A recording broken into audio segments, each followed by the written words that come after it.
everybody has not been part of the same thing. You have to find the culprits and deal with them. You cannot put everybody in the same pot because they are not there. There's a But fixed. What Abel, I understand your point. But what Joe is saying, na mimi namuelewa, I was just trying to tell him how it works, but I understand his point. He's saying, if you're elected, you have to work. That's what Joe is saying. Yeye anasema yeye hataki kujua hizo vitu zinaendelea. If I elected you, you should do your job. Yeah, but the vice cannot overrule the chair of the spot. But Abel, there are so many channels for you. If as a vice president or as a vice whatever, if you are aggrieved and you're seeing this is wrong and corrupt and against the constitution of your league or your federation, there are channels to speak up. Did they speak up? If they did, then they take the seat. If they didn't, they go home. It's that simple. Please ask Goro to tell you more. Goro Vide, he was assistant of Amoko. Abel, it's not about the person. It's about the seat. Look, Abel. Let me try and explain it. Bro. The SG is elected, right? The deputy or the assistant SG is also elected.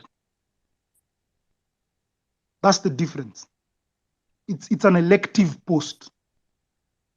They are not. The SG is not elected then until he goes out and selects Ama appoints the assistant. No, they are all elected. So if they failed the stakeholders by not speaking up, they also go home.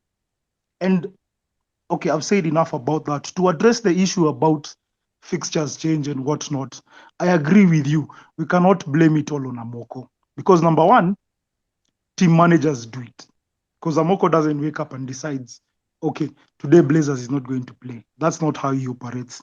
It is Blazers who have to call him via the TM or the appointed representative for that team and ask for a change of the game.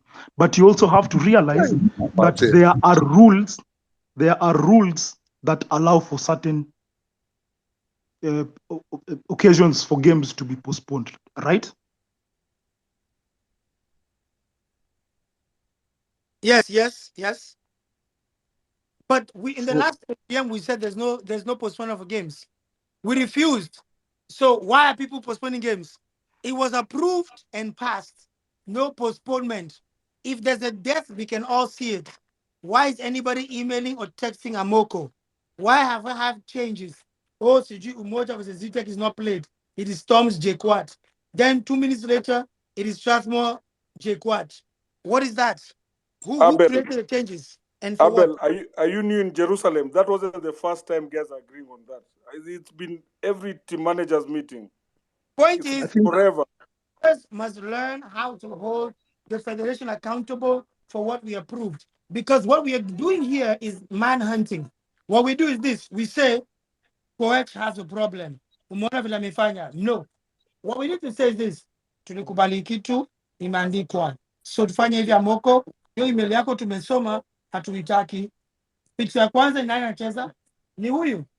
Afike acheze. But all the TMs stay quiet in the email. They stay quiet until it's their team being called out, which is what should not happen.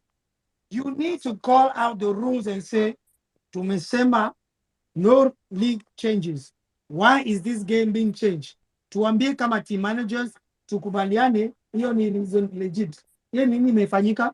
Who died? What happened? That's it. Apache. Twende.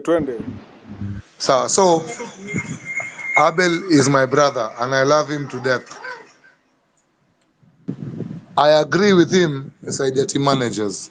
However, I feel in as much as he'll put emphasis on team managers, the team managers come and go, oi, Jama, let's face it, Sisini, apart from KPA, Equity, who else, there are very few teams that they are corporate.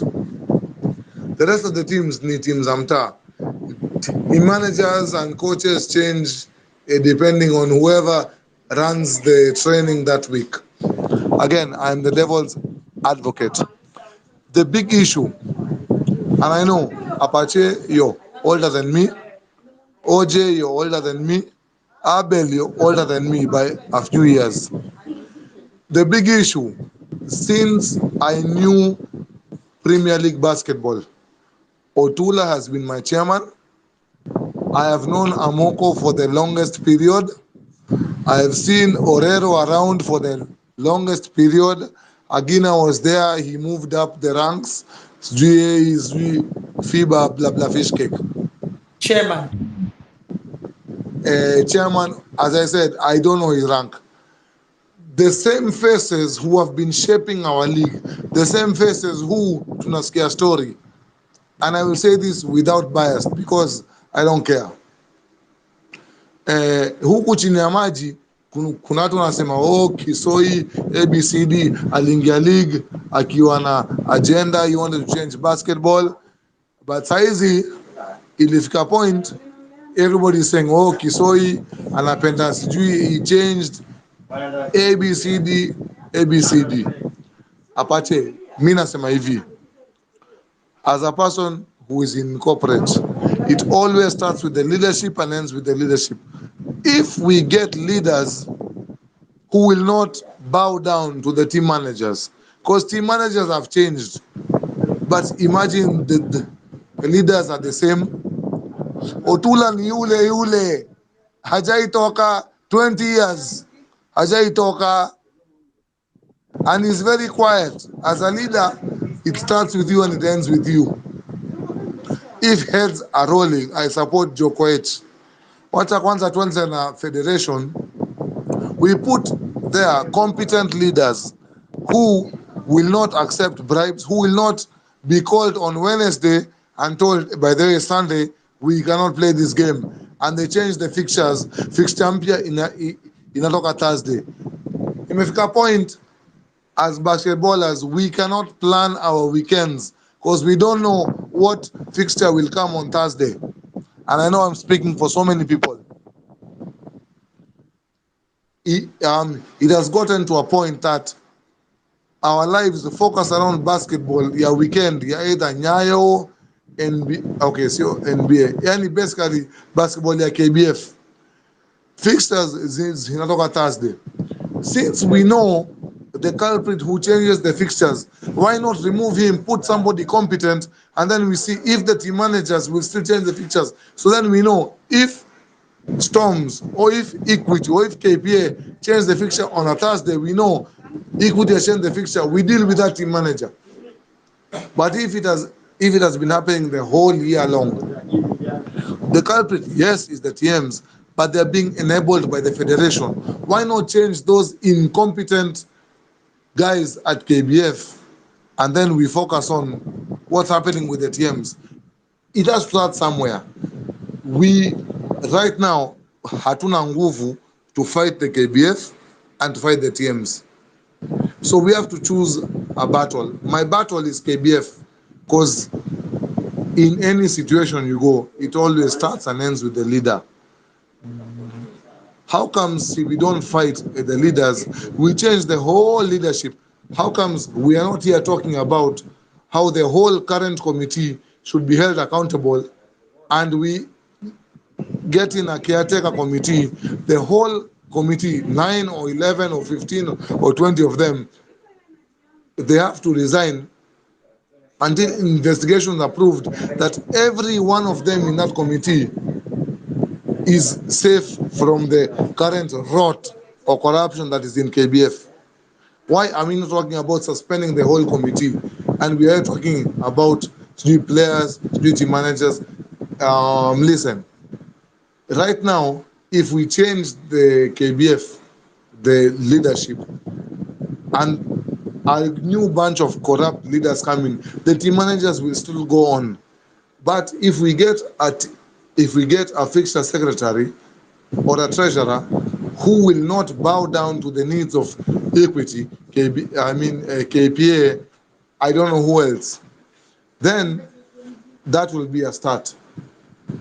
My issue is with the leadership, and anybody who has worked in a company or whatever knows it always starts with the leadership and ends with the leadership. Let's change the goddamn leadership first. then we start weeding out the team managers. Because there are some team managers who might send, for example, this is just an hypothetical example. There are some team managers who will send 50K and some who will send 5K. If the ones for 50K watakataliwa, then the ones for 5K hawatakuwa na nguvu. But the issue is the person receiving.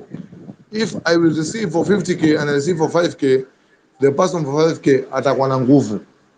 Kama wa 50K atakataliwa, then hata wa 5K hata kubaliwa. Let's get a competent federation management. That committee that's there. Karibu sana kiongozi, karibu sana our Nelson Mandela, karibu sana Eddie Kembe. Nelson Mandela. Pache, can I please respond to for a minute to clarify something? I did not say disband KBF. This issue, I said whoever is in charge of the league, the Kenya National Basketball League, whoever is in charge of it needs to go home or step down, whichever the case is. Wait, the whole committee needs to go. I agree. You know, look, Tranel, we made our bed. Now it's time to lay in it. The elections were what? Early this year or late last year? Early last year? Early last year. We voted them back in. So I usually say, once we vote these people in, tuko nao for only 5 years or 4 years, up until anything else happens. Kukiwa na AGM, ama inatangwa sijui SGM sawa. But until then, we voted them in. And for this particular issue, or for these particular spaces, we were discussing the tribunal and the judgment that came. So what I was saying is, whoever is in charge of the league goes home, not KBF. Dennis, the manager, has arrived. Apache, can you give him the floor? He's here himself. Dikembe bana, karibu bana. Asanteni jamaa, sijui niseme good morning ama niseme Saa tatu. Nimefuata sana, usijali, ilikuwa mambo hapa kule, jua si mambo yangu haya. Lakini Friday tuko na vitu vingi vya kuongea pia. Nitajaribu kwa brief kidogo, nimefuatilizia vile tunaongea. Dikembe, yes. Kama hauna security, sema tu saizi tu nikutumie security. Haina shida. Kitu ya kwanza nilikuwa nataka kucorrect, nilisikia Tony akiongea huko, Tony Bondo bado wako on. Hata kama yuko on tutampatia message imfikie. Nataka nimcorrect kwanza. First of all, mimi kama Dikembe, KBF hawezi ninunua. Hiyo ni kitu nataka ku make clear. Kama ni kununuliwa angekuwa amenunua. Dikembe anasema kila mtu ana bei. Kila mtu ana bei, lakini mimi sina bei. Mimi bei yangu ni wafanye vitu the right way. And I want to make it clear. Some people will think that this is personal. See, personal. Ni ile tu, when the federation refused to do the right thing, I begged them. Wale wanajua wenye wako kwa hii group. Niliandikia Kisoi mpaka Facebook nikamwambia do the right thing. The guy keeps on calling me kuniambia let's meet and talk. The worst part, ile part aliniambia these things happen na maisha yanaendelea. That thing really broke my heart. I'm one of the guys who campaigned for this federation. That one, wacha niseme, mtu aliniuliza juzi Facebook, but hiyo ofisi wewe ndio ulitupatia. Yes, nikamwambia. Ngoja hata ende mbali. Huyo mtu ni Joe. Joe pia anasemanga ufai kuzusha sana. No, Joshua, Hapana, Apache. No, let me just make something clear. This is the thing. Haya, sawa. Federation niliwa support. I am not ashamed to say that. But it doesn't mean kwamba wakifanya kitu ambacho sikubaliani nayo ni support. Hapo lazima to make clear. The fact that SG ananiambia that these things happen, mimi personally nilisikia vibaya. This is someone, the notes that tulikuwa tuna exchange naye alinipatia hope kwa watu hopeless kama sisi kwa tumenyanyaswa kwa hii bake, but tunavumilia. Sorry guys, let me take you people back. There's a day we went to Strathmore, tulikuwa na game na Strathmore, game ya league. Federation, Gode was there, Amoko was there, Ronnie was there, all these guys were there. Nilikuwa na pesa cash nitaka kulipa, nikaambiwa siwezi lipa, niende nikalipe kwa bank. We all know that on Sunday hakuna bank imefunguliwa. I have 15 minutes to submit the money or else tunapewa walkover. Nilibeg God nikaambiwa it's order from above. I called Hilmi nikamuuliza what is going on. Akaniambia it's order from above. I took it as a man. I will not mention the referee. Referee came to me akaniambia boss, hii game ilishadecide kwamba walkover mbili ikipeanwa Lions will be out of the league. Simple. I will always be grateful to Facebook. Taja jina, wacha take za mantaja jina. Nasikiza? Okay, June alikuja akaniambia ilikuwa ishadecide kwa meza kwamba Lions lazima walkover ipeanwe because they don't have money to go to Mombasa. Unaniget? So they will not travel to Mombasa. Hizo vitu zote nilizipitia, walkover ikapeanwa, niliappeal to guys hapa Facebook, some will remember, some won't, for help. Wali come through, wakachanga, ile balance tulikuwa nayo we cleared. I have the receipt. Nishapatia wakili hizo vitu ziko huko. So wakati mtu anasema Lions hawajakuwa kilipa league fee, that is wrong. Kitu ya kwanza, kuna watu walinichangia, wanajijua wenye walichangia Lions, unaona, na nasema asante. Maybe nilisema asante wako ichukulia positive. We went to Mombasa, tulikatazwa kucheza, tukapeana receipt, we played, ikaisha. Sikuweka kwa roho. Wacha niwaambie, niliwasamea lakini sijasahau. To an extent, wakuwa naambia players wangu watoke team, they were being called individually kando kando. They were telling me most of my players in Lions wameenda hizo team zingine, sijailipwa transfer. Every time nikiuliza kuna excuse hapa kule. I will say this today, sijawahi sema, but let me just say, Mose is my friend, but Mose is the one person who was trying to bring Lions down through Amoko. Unanipata? Mose aliconvince Electric watoke Lions, so because wako najua Lions ilikuwa ni the big three, the rest walikuwa wanasaidia. But to me, sijaiangalia any player mwenye wako team Lions kama ni others. To me namconsider kama teammate and a brother. They left, team ikaendelea, which is positive. Tumekuwa nazo struggle behind the scenes. So when someone is coming here and to convince that when one person wrote nini, boss, me I will make it clear. Si personal, but if you ask me today, federation waende wote kuanzia chairman Otula all the way down. Mtu asiniambie sijui assistant wa Kisoya hajafanya sijui nini. Boss ako under KBF.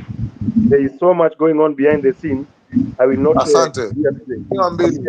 Let me just make it clear. Mimi kina kitu amjui. Last year tracksuits zilipotea. I have written to knock. That is a case coming up. Niko na kesi 6 na KBF.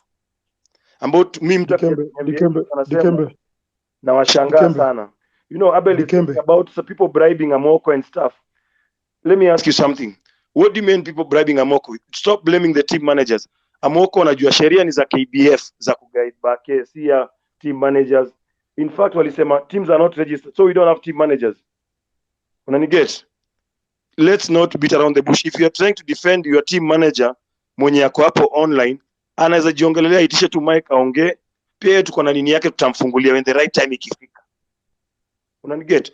We should not beat around the bush. Leo tunafurahisha Dikembe. Mimi it's a win for basketball, not for Dikembe. I'm not in the playoffs first of all, but let's do the right thing. Let's not pretend Dikembe. So many guys hapa 2 weeks ago, some 2 young coaches called me wakinitukana, wakiniambia vile kwanza they are waiting for my case to fail at the sports tribunal. And those are people I respect, but mimi sikuwa kasirikia. It is because when you challenge Dikembe, you get a promotion. Unanipata? So it's okay, but let's tackle shida yenye tuko nayo. Shida yenye tuko nayo ni ya federation.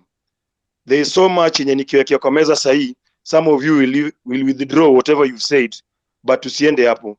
Tuko na wale watu watachunguza hiyo kesi, tutapewa way forward. So mtu asianze kusema sijui tuna defend sijui nani, vile tuna behave. Kuna watu wametumwa, tuambiane ukweli. Kuna watu wametumwa kuja kufanya kaini kama KBF haijafanya makosa, Ulinzi haijafanya makosa. Ulinzi waliletwa kesi yetu, wakaambiwa what is happening, they know, but it all went ahead, wamelipa press, waseme vile. I'll tell you guys something that will shock you. Are you aware that KBF wrote to FIBA that I have run mad? Na tukujui pia.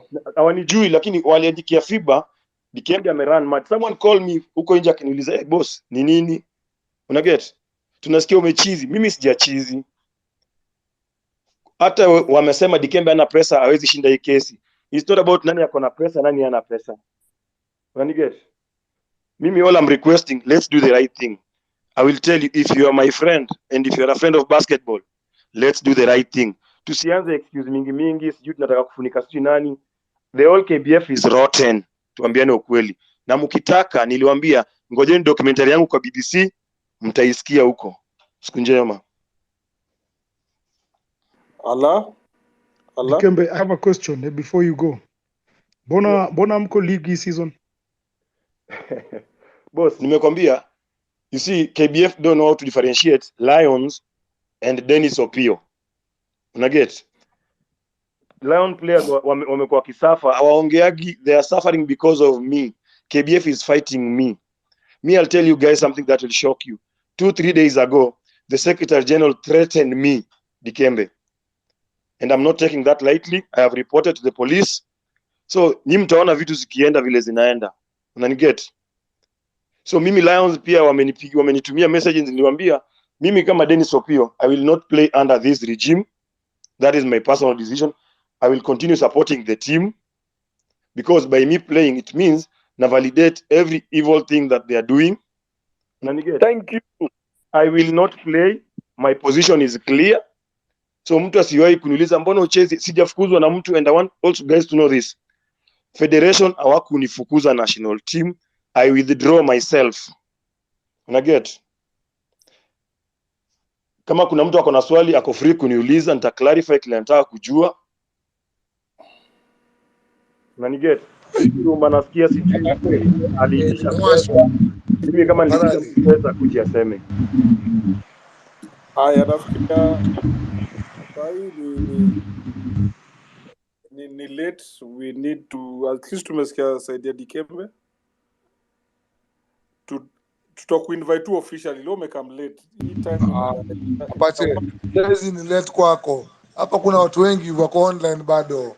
Wacha kutukatia avenue yetu ya kuji express. Nimeona mkono ya Alan. Alan can go before wewe, sawa? Sawa. Well, Kembe has spoken. DK has spoken. Of course, we were waiting for him. Ngoja Alan, wacha kuzungumza kama journalist. Zungumza tu kama vile wewe ni jamaa mtaa. Tafadhali. Okay.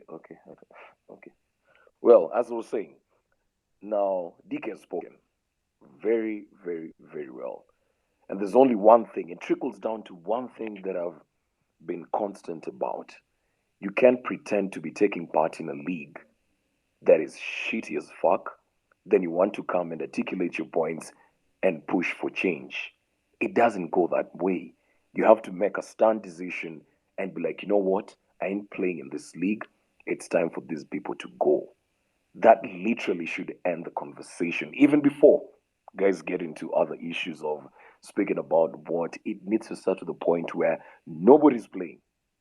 You can't pretend to be playing in a federation that is as shitty as what we have in Kenya right now. And I had somebody mention that even the high school basketball is run better than this. It is.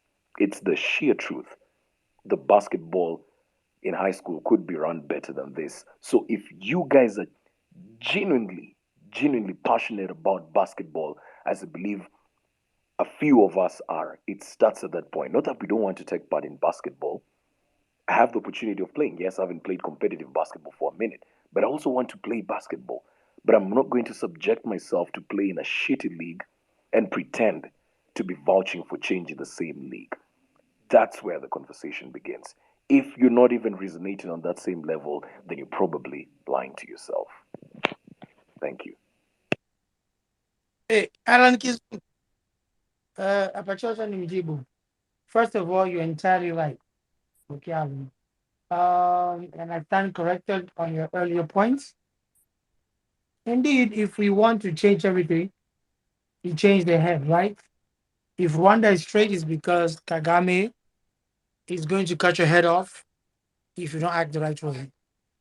So we have to make sure we have the structures to make sure that everything runs the right way. So before I come to the team managers, I agree, because I still believe the team managers are full of shit. But we need leadership that can follow through on what is happening. But if you go to that same point and everything you've been saying, Strathmore, Lakeside should not be played. FYI. Because of what Apache said earlier. Everything should be nullified. We start from the beginning. Because that's where it is. Our beginning is very wrong and flawed. We accept so many things. In the AGM of which none of you attended, by the way, my question was simple. We have rugby, soccer, hockey, volleyball leagues. Do they postpone games in those leagues because of some teams' problems at Imaraniko universities? And the answer was clear. No. Which means, why do you think in basketball you need to tell us that USIU University? I was in USIU. Our rugby team played during the holidays because KRFU didn't give a shit that we're a university. So why should KBF give a shit? Why should we think that they should give a shit and give it precedence? It is ours. I keep insisting.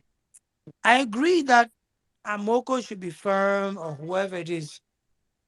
But why do you even intend? It's like I keep saying, if I want to buy a stolen item, I have a bad mentality. You can't tell me, I call you and say, Alan, niaje, umeibia watu vitu. Nahitaji simu mbili na bells tatu. Then you say it's only Alan who's bad. Because that's what you're doing.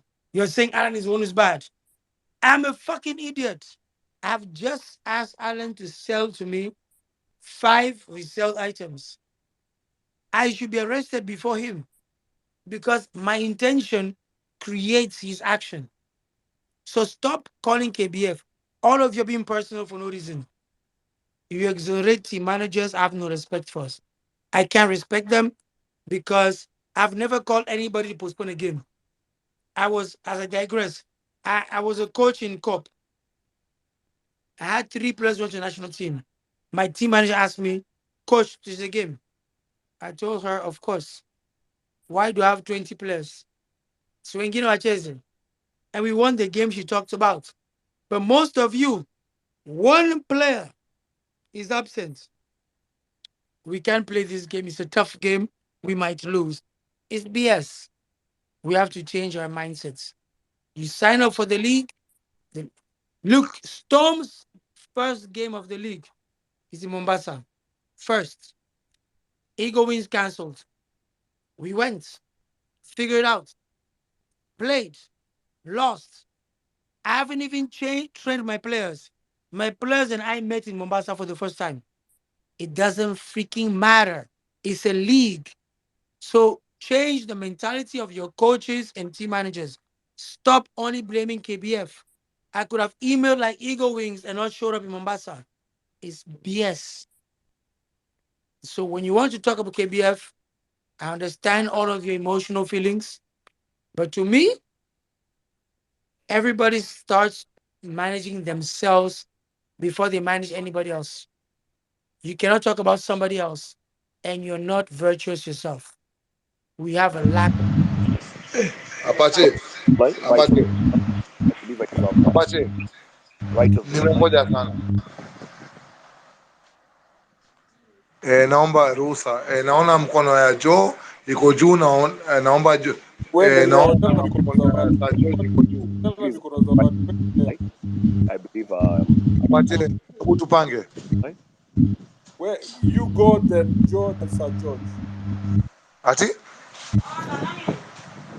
Hello? Wewe, Joe, then Sir George. No, Sawa. Apache, I'm saying I Again, deserve a right. let me say, first of all, I Lion, love my lion, brother lion, Abel. lion, I lion. know that he loves basketball in his heart. I Hello. agree with him totally that the rot part of it is with the team managers. And Lion. I agree with his analogy that if, as the team manager, quote unquote, if you need a phone, you know, if I go to so and so, they can supply me. My question is, what if you need a phone and you go to so and so and they say, by the way, bro, I cannot give you the phone. I don't have access to that phone. So hence my reason. I say the road has to start from somewhere. Has to start from KBF. Has to start from KBF. Okay? It has to start from KBF. And KBF, I mean the leadership. Alan said something about not wanting to be a part of basketball simply because of the road that's there. Now, I say this. How about we create a conducive league that people who have stopped playing 10 years ago can still feel a part of the game because they feel if I give my 1,000 shillings per month contribution fairly to KBF or to a team, it's being fairly used. I want to reiterate what Joe said about the players and the officials have to be responsible. This is the issue, Apache, and I continue to say, if I am a team manager of a Division 1 or a Division 2 or a national league player, if I'm the team manager of, for example, hypothetically KPA, I go to you as Apache, who is hypothetically the fixture secretary manager, and I say, hey, Apache, we cannot play this weekend. And if I say, by the way, Apache, I will give you 10K as a by the way, and I even quote it, I say, by the way, wacha tu usinitumie tu kitu ya kusema asante, because that's the language of Kenyans, right? Yes. If you as Apache say, by the way, hiyo 10K yako sikubali, and I do not want it. Uh, what will give me as the team manager? Because if you as Apache, as the fixture secretary, say you will not accept my 10K, where else do I go? Venye tunasema Kenya, utalia wapi? If I go to as the secretary general and I say amend this document, take this 10K, they will not amend it. As the team manager, where will I go? There was a system that was there. The so and the who accepted certain money for certain favors.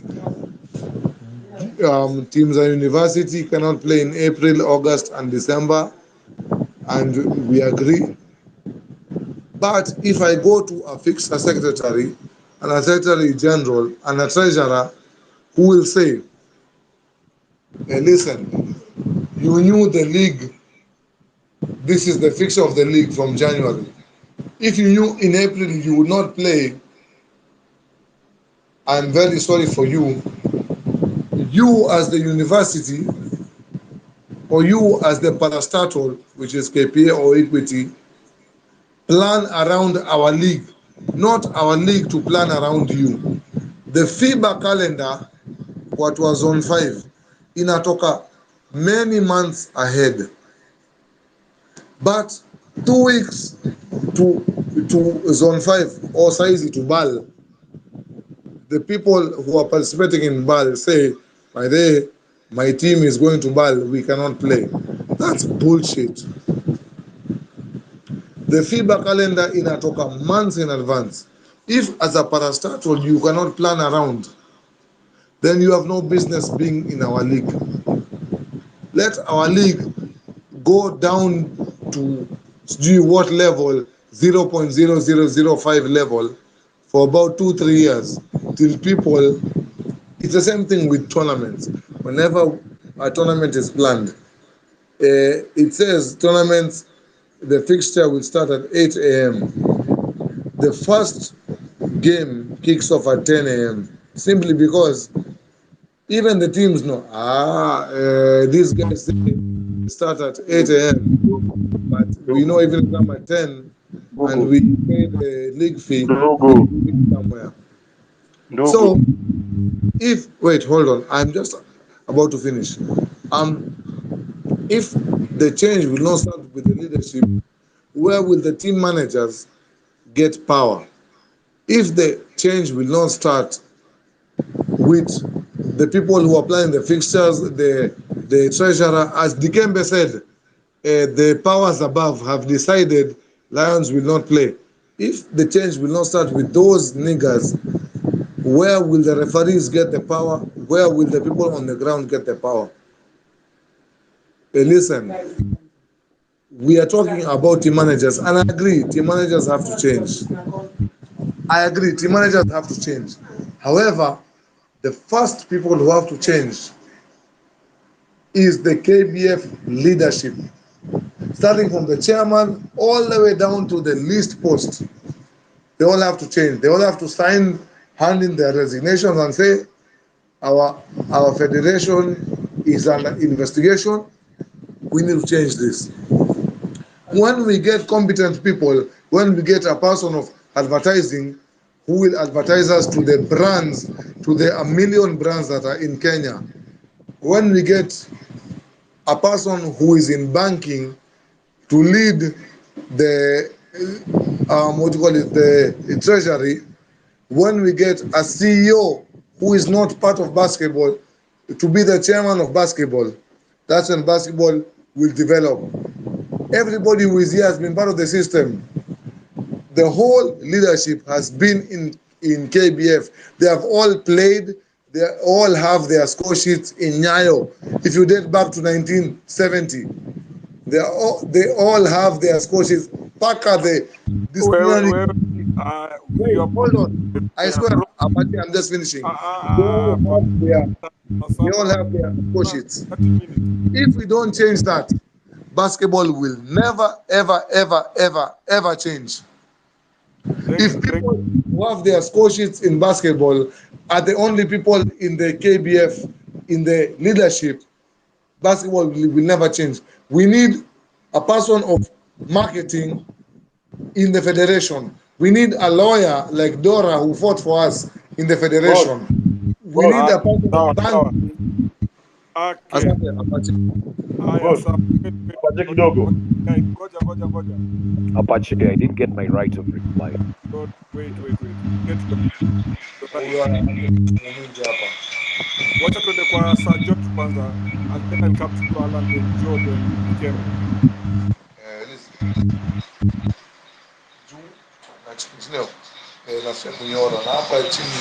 Wewe zima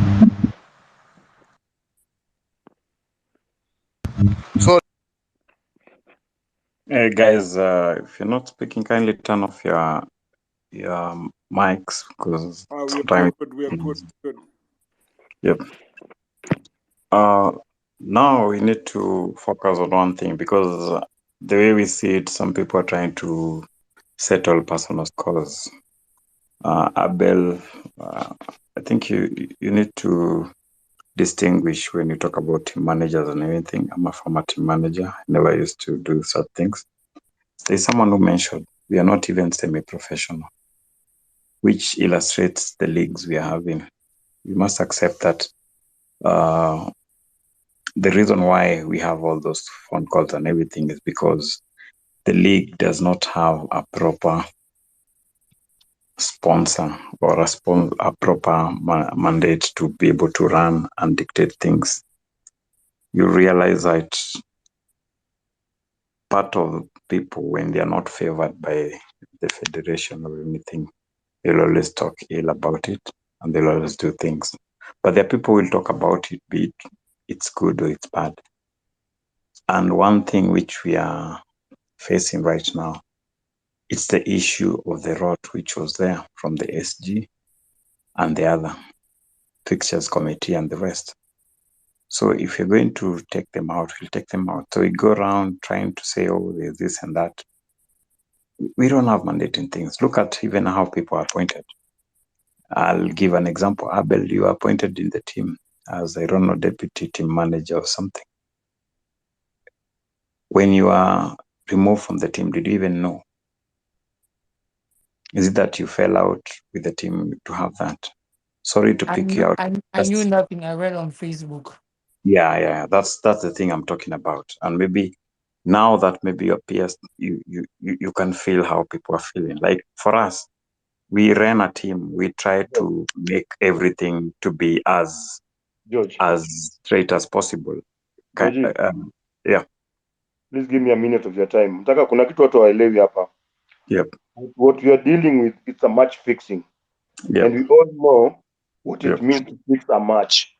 So we should not stop pretending match fixing, it's not negotiable. We need to be sincere when we're talking about this issue.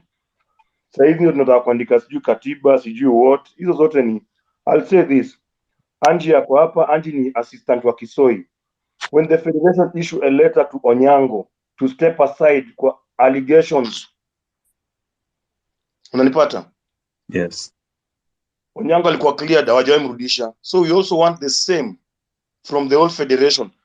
It's very wrong when the Secretary General can present a forged document to fix a match. Unanielewa? Then right now we want to go around, because me, I'll be very honest, there are people who are here not to even, sitaki mtu achukue side yangu ama side ya players ama side ya nini, but let's be sincere when we're discussing match fixing. We should stop trying to divert stories. We know what is happening, and with time we shall expose them. You know, point blank, it's not a threat. Let's just be sincere. It's a match fixing issue we are dealing with. So mambo ya kwenda, no, we should stop beating around the bush. Let's be sincere with each other. Kama mtu kitu ni mbaya, let's say it's bad.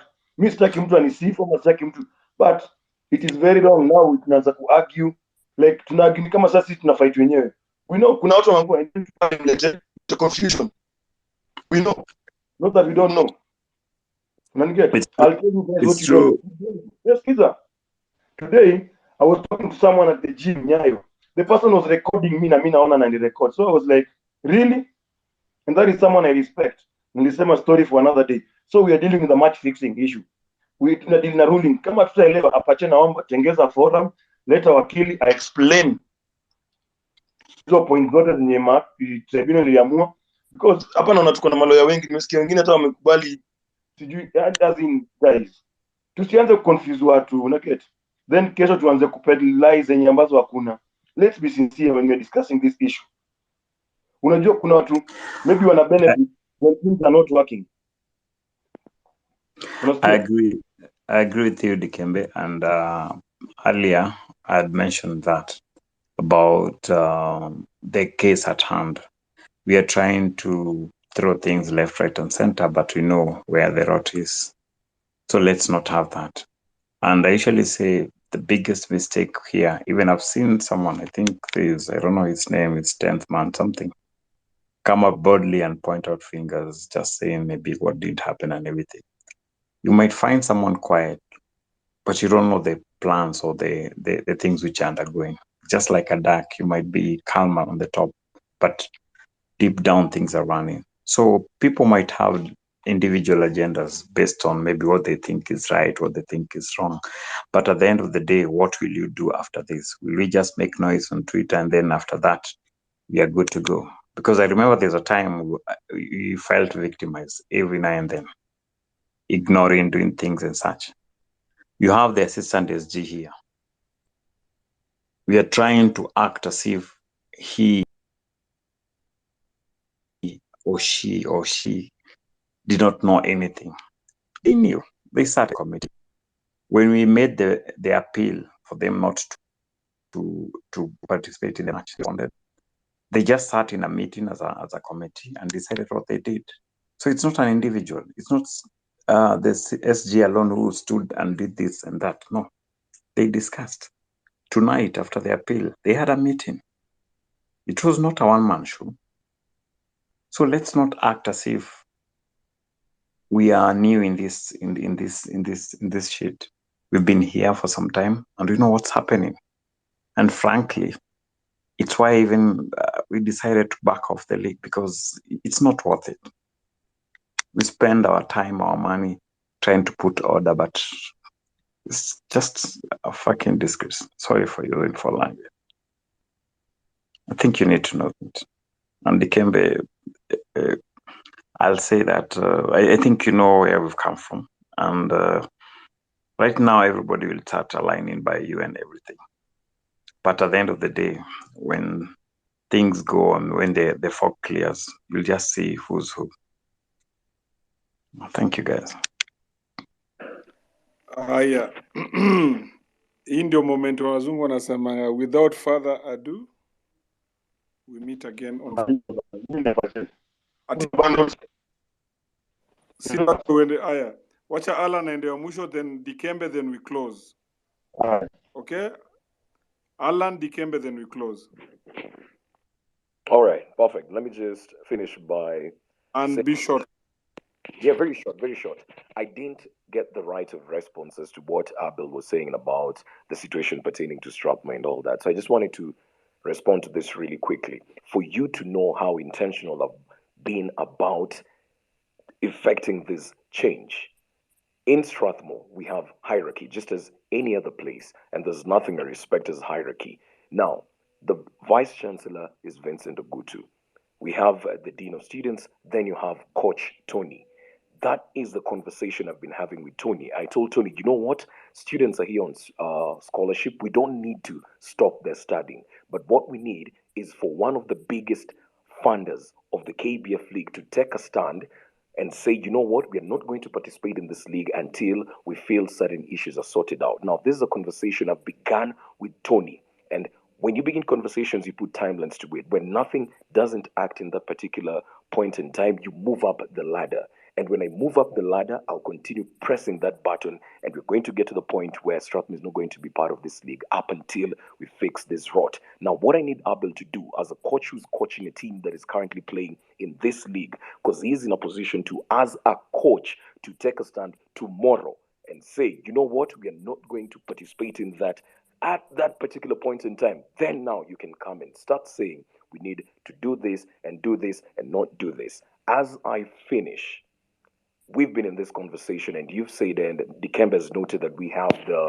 assistant or something to do with the SG or something. I believe that's Angela. So my question is, she's listened this whole time, and as a basketball stakeholder, I'm trying to understand why you've not uttered anything in this conversation. It would only be courteous for you to actually provide certain clarities in some of these things that we are talking about. Last but not least, I'll continue reiterating this point. If the biggest stakeholders in this game, who are the basketball players, don't halt basketball activities and start asking the questions that Dikembe is asking, it's going to turn out as a vendetta. You might not want to say it, but if it continues that Dikembe is the only person talking about this and every other single person is not doing anything and speaking about it on the social platforms, even taking the simplest stand of halting basketball, it's going to come off like it's a personal vendetta. So y'all need to wake the fuck up wherever you are in your teams, take a stand. And that is the point where we move on from this conversation. Thank you for giving me time to air out my grievances. Amen. Thank you. Now I see Abel's hand up. Nalikuwa nataka Dikembe. Dikembe, your closing remark. Alan, asante kwa hiyo. Me, all I want to remind guys, we are in this together. It is not about Dikembe and KBF.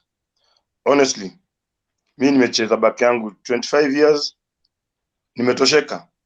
But I want to leave a legacy. Huko nyuma niseme, at least things are better. Mi nimesafa, sitaki mtu anakuja nyuma yangu tena asafa. So let's fix this. Let's clean the game. And this is a warning to wale ambao nadhani watakuwa wanatusimamia hapo mbele. We are here to clean the game. Sawa, hiyo nawaambia tu roho safi. Mali imefika, there's no turning back. Even if it means going alone, I will do it to the end. Hawezi enda alone, tuko hapa. We will make sure we are there for you. Hizo vitu zikihappen. Naona Joe na Abel mkono zao ziko juu as we wrap up. Joe. Yes, bro.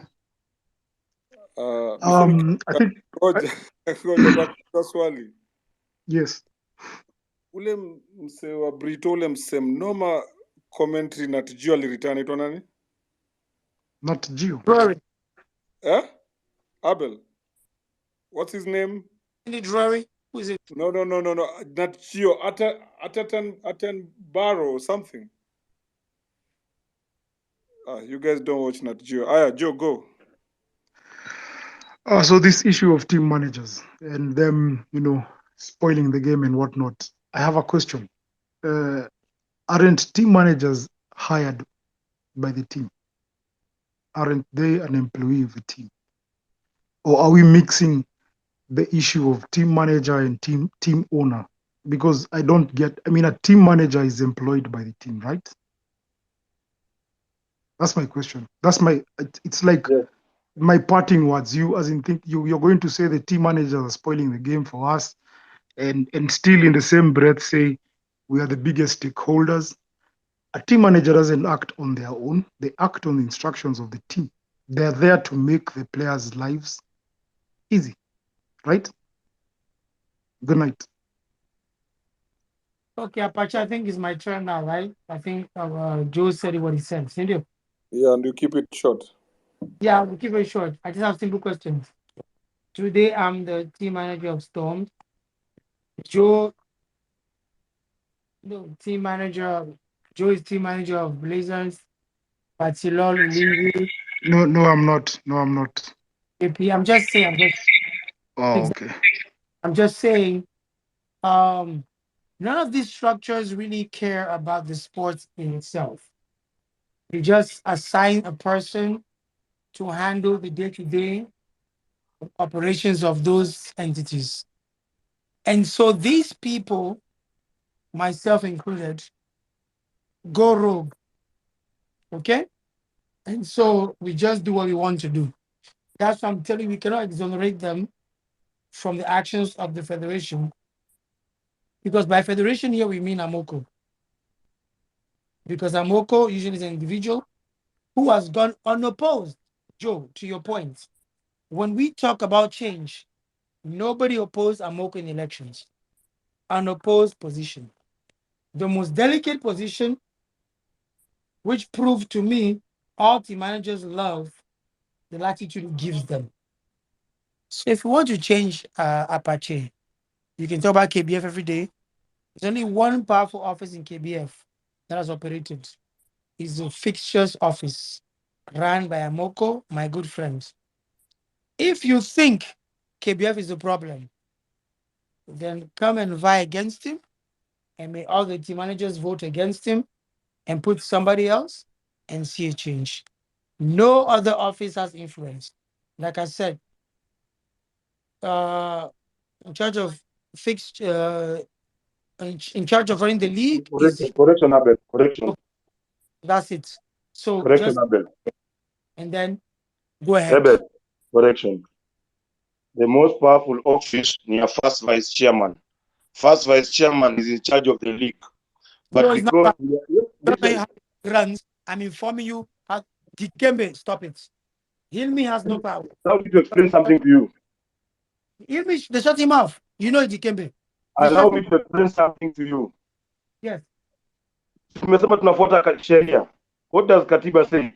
Hilmi is in charge of the league, but he has been pushed away.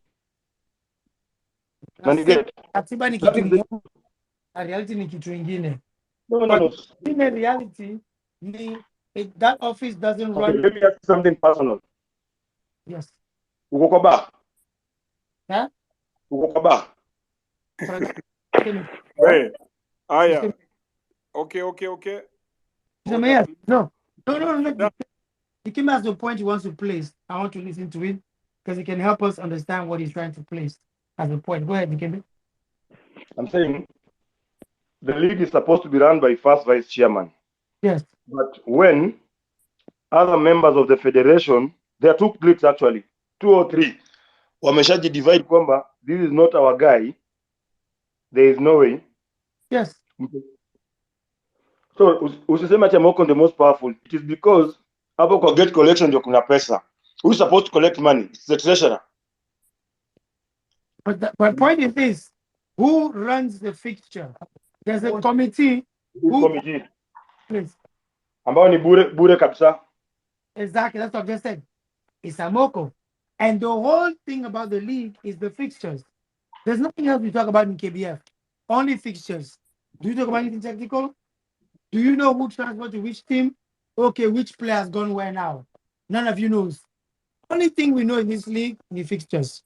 Hence, Amoko is the most powerful entity. Because the only thing that we know is which game is being played. That's my point, DKB. That is what's the most powerful.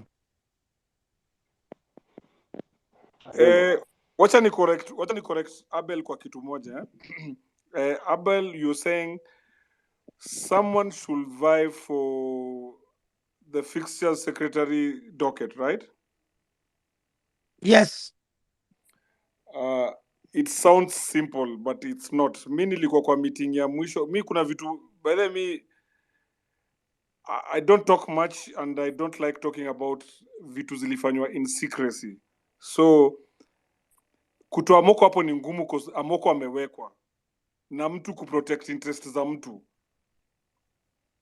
You get? Ndio. Amewekwa na watu, huwezi mtoa hata ukienda sijui na nani, you can't. Na mimi I'll tell you this for a fact. Elections za KBF hazikuangi as free and fair as you guys think. Wacha tu niwaambie tu leo. Hazikuangi free and fair. Your partner Jua is not free and fair. My point is deep, as in it's so deep, as in normal. Listen, before you complain about somebody, put yourself in a position to say they were fraudulent. If Amoga is unopposed, you cannot claim it's fraudulent because you have no evidence of that. That is pure speculation. Abel. Hey. Abel. And with that, wewe, kesho, we are spacing on Friday again, same time.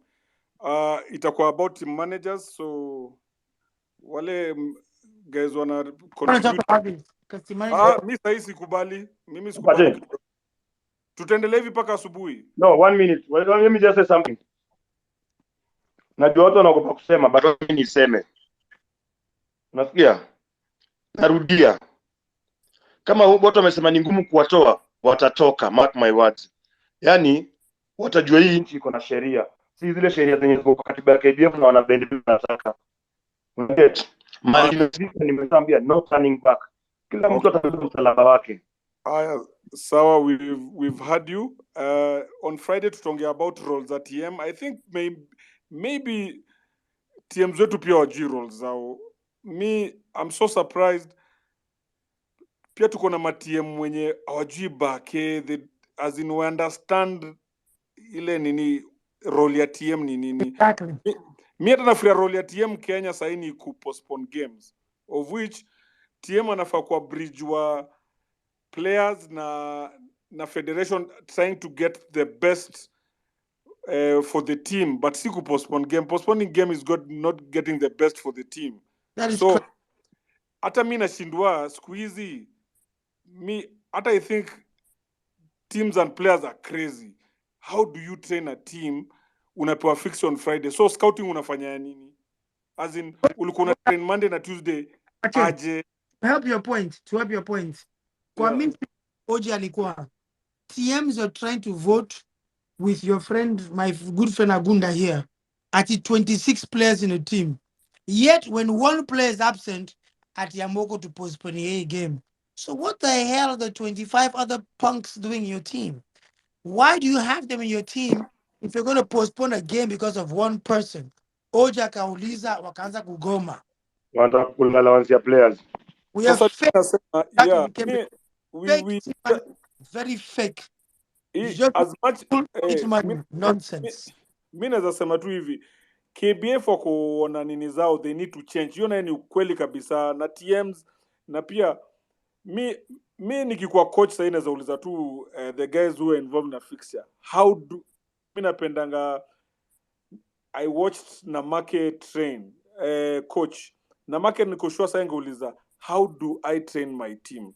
As in Monday, Tuesday, Wednesday ndio tuwe fixture. Nitakuwa nafanya nini hizo siku zingine? Because me when I used to play, tulikuwa tunacheza na tunacheza na Lions weekend. Nasema wewe utatake Dikembe utamfanya hivi, Joe hata anachezanga hivi, will play like this, Abel anachezanga hivi, Alan plays like this. So we play every week was different.